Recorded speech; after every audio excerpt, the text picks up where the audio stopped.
വിചാരിക്കട്ടെ. എൻ്റെ വീട് അമ്പലപ്പുഴയിലാണ്, പക്ഷെ എന്നെ കെട്ടിച്ചേക്കുന്നത് എറണാകുളത്താണ്. എനിക്ക് 2 സഹോദരങ്ങളും കൂടി ഉണ്ട്. എൻ്റെ ചേച്ചി കുറച്ച് കാലമായിട്ട് യൂട്രസിന് ക്യാൻസർ വന്നിട്ട് ഇച്ചിരി ബുദ്ധിമുട്ടിലായിരുന്നു. അത് അറിഞ്ഞത് തന്നെ ഇത്തിരി ലേറ്റായിട്ട് ഞങ്ങൾ അറിഞ്ഞത്. അപ്പോൾ ഡോക്ടറെ കൺസൾട്ട് ചെയ്യുമ്പോൾ ഡോക്ടറിന് 22 ദിവസം കൊണ്ട് ആ യൂട്രസ് റിമൂവ് ചെയ്യണമെന്ന് പറഞ്ഞു. പക്ഷേ സാമ്പത്തികമായിട്ട് ഇച്ചിരി പിന്നോക്കം നിൽക്കുന്നതുകൊണ്ട് ചേച്ചിക്ക് ഹസ്ബൻഡ് ഇല്ല, മരിച്ചുപോയി. കുട്ടികൾ ചെറുതായിരുന്നു. എന്നാലും ഞങ്ങൾ പ്രാർത്ഥിച്ച് സർജറി സക്സസ്സായി. അപ്പം അതിൽ നിന്നും ഒരു കുഴപ്പം ഉണ്ടായിട്ടില്ല. പക്ഷേ ചേച്ചിക്ക് വിശ്വാസം ഇല്ല. അപ്പോൾ ദൈവത്തിലേക്ക് കടന്നു വരാൻ വേണ്ടി എല്ലാവരും ചേച്ചിക്ക് വേണ്ടി പ്രാർത്ഥിക്കണേ. പിന്നെ എൻ്റെ അനിയത്തി ഷീന, അവൾക്ക് തൈറോയിഡിനൊരു ബുദ്ധിമുട്ടുണ്ടായിരുന്നു. അത് സർജറി ചെയ്ത് തൈറോയിഡ് നീക്കം ചെയ്തു. അവൾ പുറത്തേക്ക് പോകാനായിട്ട് ശ്രമിച്ച് 2 മെഡിക്കലും അൺഫിറ്റായിപ്പോയി അവൾക്ക്. അപ്പോൾ അവൾ പ്രാർത്ഥിച്ചു, അതാ എനിക്കൊന്ന് പുറത്തു പോയാൽ എൻ്റെ കുടുംബം രക്ഷപ്പെടും. അവൾക്കൊരു വീടില്ല, അതിനു വേണ്ടിയാണ് പുറത്തേക്ക് പോകാനായിട്ട് ആഗ്രഹിച്ചത്. അവൾ പോയി കഴിഞ്ഞാൽ എനിക്ക് പിന്നാലെ പോകാം. അപ്പം ഞാൻ മാതാവിനെ വിളിച്ചു പറയാം, അമ്മേ അവളെ ഗൾഫിലേക്ക് വിട്ട് കഴിഞ്ഞാൽ പിന്നാലെ എനിക്കും വരാം, അവൾക്ക് അതിനൊരു കൃപ കൊടുക്കണേന്ന് പ്രാർത്ഥന ഫലമായിട്ട് അവൾ കഴിഞ്ഞ ആഴ്ച ഗൾഫിൽ പോയി. പിന്നെ എൻ്റെ പേര് ജീന. എനിക്ക് ഒരു 5 വർഷം മുൻപ് കാലിൻ്റെ മുട്ടിനിങ്ങനെ ചിരട്ട തിന്നുമായിരുന്നു. നടക്കുമ്പോഴൊക്കെ തിന്നും. ഞാനൊരു ഹോസ്പിറ്റലിൽ നേഴ്സായിട്ട് വർക്ക് ചെയ്യുവാണ്. അപ്പം നടക്കുമ്പോഴൊക്കെ തിന്നും, നല്ല വേദനയായിരുന്നു. അങ്ങനെ ഞാൻ ഡോക്ടറെ കൺസൾട്ട് ചെയ്തു. ഡോക്ടർ MRI ചെയ്യാൻ പറഞ്ഞു. MRI ചെയ്തപ്പം ലിഗമെൻറ്റിന് ഫ്രാക്ചർ ഉണ്ടെന്ന് പറഞ്ഞു. അപ്പോൾ ഡോക്ടർ കീഹോൾ ചെയ്യാൻ പറഞ്ഞ് നമ്മളത് സീരിയസ്നെസ് ആയിട്ട് എടുത്തില്ല. അങ്ങനെ ഞങ്ങൾ കാലിന് പ്ലാസ്റ്റർ ഇട്ട് 2.5 മാസം ഞാൻ റെസ്റ്റ് ചെയ്തു. അതിനുശേഷം ഞാൻ ജോലിക്ക് പോയി, കുഴപ്പമൊന്നും ഉണ്ടായില്ല. അത് കഴിഞ്ഞിട്ട് കഴിഞ്ഞ ജൂൺ 1-ാം തീയതി മുതൽ വീണ്ടും കാലിൻ്റെ ചിരട്ട ഇങ്ങനെ തെന്നുണ്ട്. നടക്കാനേ പറ്റണില്ല. നടക്കുമ്പോഴൊക്കെ നല്ല ബുദ്ധിമുട്ടുണ്ട്. ആ തെന്നണ സമയം ഞാൻ കാലിൻ്റെ ചിരട്ട ഇങ്ങനെ പിടിച്ചു വയ്ക്കും.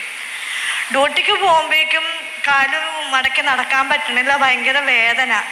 അങ്ങനെ ജോലി ഇടയ്ക്കിടയ്ക്ക് ഞാൻ ലീവ് എടുത്ത് ലാസ്റ്റ് അവിടുത്തെ സ്റ്റാഫുമാർ പറഞ്ഞ് ലീവ് എടുത്തിരുന്നു, നടക്കാൻ പറ്റൂല, കാരണം നടന്നു കഴിഞ്ഞാൽ ഞാൻ വീഴും, ചിരട്ട പൊട്ടിപ്പോവും. അങ്ങനെ ഞാൻ ഡോക്ടറെ കൺസൾട്ട് ചെയ്തു. ഡോക്ടർ MRIക്ക് എഴുതുന്നു. MRI ചെയ്തപ്പോഴേക്കും എൻ്റെ ലിഗമെൻറ്റ് ഫ്രാക്ചറാണ്, ലിഗമെൻറ്റ് പൊട്ടിപ്പോയിരിക്കുകയാണ്. കാരണം നടക്കാൻ പറ്റില്ല, ഇനി നടന്നു കഴിഞ്ഞാൽ ഞാൻ താഴെ വീഴും, ചിരട്ട പൊട്ടിപ്പോവും. അപ്പോൾ ഡോക്ടർ സർജറിയാണ് പറഞ്ഞേക്കണേ.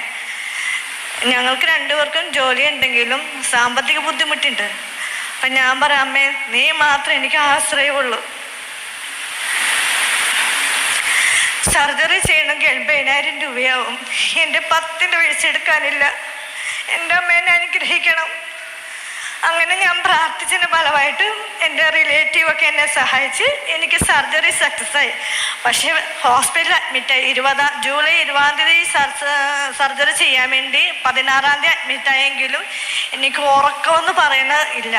രാവും പകലും ഉറങ്ങാൻ പറ്റണില്ല, വേദന, നല്ല വേദന. അങ്ങനെ പെയിൻ കില്ലർ കഴിക്കും, സ്ലിപ്പിംഗ് വിക്സ് കഴിക്കും, എന്നിട്ടും ഒന്നും രക്ഷയില്ല. ഡോക്ടർ റൗണ്ട്സ് വരുമ്പോൾ പറയും, സാറേ എനിക്ക് ഉറങ്ങാൻ പറ്റണില്ല, കാലിൽ നല്ല വേദനയാണ്. അങ്ങനെ ഇഞ്ചക്ഷൻ തന്നു. വെളുപ്പിനെ ആവുമ്പോൾ ഉറങ്ങുക. അങ്ങനെ ഞാൻ ഇവിടെ പ്രശാന്തിനെ വിളിച്ചു പറഞ്ഞ്, എൻ്റെ മമ്മി ഇവിടുത്തെ തന്നെ കൗൺസിലറാണ്, എൻ്റെ മമ്മീനെ വിളിച്ചു പറഞ്ഞപ്പോൾ മമ്മി പറഞ്ഞു, മമ്മി മെഡിറ്റേഷൻ പ്രാർത്ഥന തരും. എനിക്ക് നല്ല എഫക്റ്റീവാണ് എൻ്റെ മമ്മിയുടെ മെഡിറ്റേഷൻ പ്രാർത്ഥന. മമ്മി മെഡിറ്റേഷൻ പ്രാർത്ഥന തരുമ്പോഴേക്കും എനിക്ക് ആ രോഗസൗഖ്യം നൽകുന്നതായിട്ട് എനിക്ക് തോന്നും. അങ്ങനെ ഡിസ്ചാർജ് ചെയ്ത് വീട്ടിൽ വന്നു. കാലനക്കാനേ പറ്റൂല, എനിക്ക് ചരിഞ്ഞോ ഒന്ന് അങ്ങോട്ടോ ഇങ്ങോട്ടോ ശരിയാൻ പറ്റൂല, കാലനക്കാൻ പറ്റൂല, ഒരാളുടെ സഹായം ഇല്ലാണ്ട് എനിക്ക് കട്ടുമേൽ നിന്നിക്കാൻ പറ്റൂല. അങ്ങനെയായി പ്രശാന്തച്ഛനെ വിളിച്ച് ഞാൻ പറഞ്ഞു, അച്ഛൻ എൻ്റെ കാലിന് ഇങ്ങനെ സർജറി കഴിഞ്ഞിട്ട് നല്ല വേദനയുണ്ട്, അച്ഛൻ എനിക്ക് വേണ്ടി പ്രാർത്ഥിക്കണം. നമ്മുടെ അച്ഛനെ മിക്കവാറും ഒക്കെ ഞാൻ വിളിക്കും. ഈ ബെഡ് റെസ്റ്റ് നിൽക്കുന്ന സമയത്ത് തന്നെ എൻ്റെ വയറ്റത്ത് ചൂടുവെള്ളം വീണ്, തിളച്ച വെള്ളം വീണിട്ട് എനിക്ക് നല്ല പുകച്ചില്. എന്ത് ചെയ്യണമെന്ന് എനിക്ക് അറിയാണ്ടൊരവസ്ഥയായിപ്പോയി. പിറ്റേ ദിവസം ഒരു ആയുർവേദ ഹോസ്പിറ്റലിൽ ചെന്നിട്ട് അത് ചെയ്ത്, പക്ഷെ അത് പെട്ടെന്ന് ഇൻഫെക്ഷനായി. ഞാനിവിടെ അച്ഛനെ വിളിച്ചു പറഞ്ഞു, അച്ഛൻ എൻ്റെ വയറ്റത്ത് ഇങ്ങനെ ചൂടുവെള്ളം, തിളച്ച വെള്ളം വീണിട്ടേക്കാണു, ഒത്തിരി അധികം പൊള്ളിയിട്ടുണ്ട്, അച്ഛൻ എനിക്ക് വേണ്ടി പ്രാർത്ഥിക്കണമെന്ന് പറഞ്ഞു.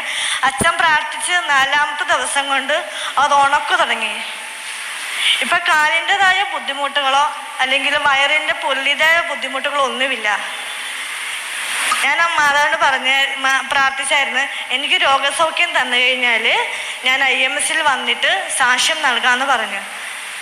ഞാൻ ഫെബ്രുവരി മുതൽ വീണ്ടും ജോലിക്ക് കയറുകയാണ്. എനിക്ക് കുഴപ്പമൊന്നുമില്ലാണ്ട് നടക്കാൻ വേണ്ടി എല്ലാവരും എനിക്ക് വേണ്ടി പ്രാർത്ഥിക്കണം. ചേച്ചിനെ വീണ്ടും വിശ്വാസത്തിലേക്ക് കൊണ്ടുവരാൻ വേണ്ടി, ചേച്ചിയുടെ കാര്യത്തിന് ഞാൻ താമസിച്ചാണ് സാക്ഷ്യം പറഞ്ഞേക്കണേ. അതിന് മാതാവിനോട് ഞാൻ മാപ്പ് ചോദിക്കുന്നു. എല്ലാവരും ഞങ്ങൾക്ക് വേണ്ടി വീണ്ടും പ്രാർത്ഥിക്കുക. ജോബിന്റെ പുസ്തകം 5-ാം അധ്യായം 18-ാം തിരുവചനത്തിൽ ഇപ്രകാരം പറയുന്നു: അവിടുന്ന് മുറിവേൽപ്പിക്കും, എന്നാൽ വെച്ചുകെട്ടും. അവിടുന്ന് പ്രഹരിക്കും, എന്നാൽ അവിടുത്തെ കരം സുഖപ്പെടുത്തും. ജീന 3 സാക്ഷ്യമാണ് ഇവിടെ സാക്ഷ്യപ്പെടുത്തിയത്. ഒന്നാമത്തെ സാക്ഷ്യം, ജീനയ്ക്ക് 5 വർഷങ്ങൾക്ക് മുമ്പ് കാലിൻ്റെ ലിഗമെന്റിൽ ഫ്രാക്ചർ സംഭവിച്ചതിൻ്റെ ഫലമായിട്ട് പ്ലാസ്റ്റർ ഇടുകയും അതിനുശേഷം ജൂലൈ 20-ാം തീയതി സർജറി ചെയ്തു. അതിനുശേഷം നടക്കാൻ വളരെ ബുദ്ധിമുട്ടായിരുന്നു, വേദനയായിരുന്നു.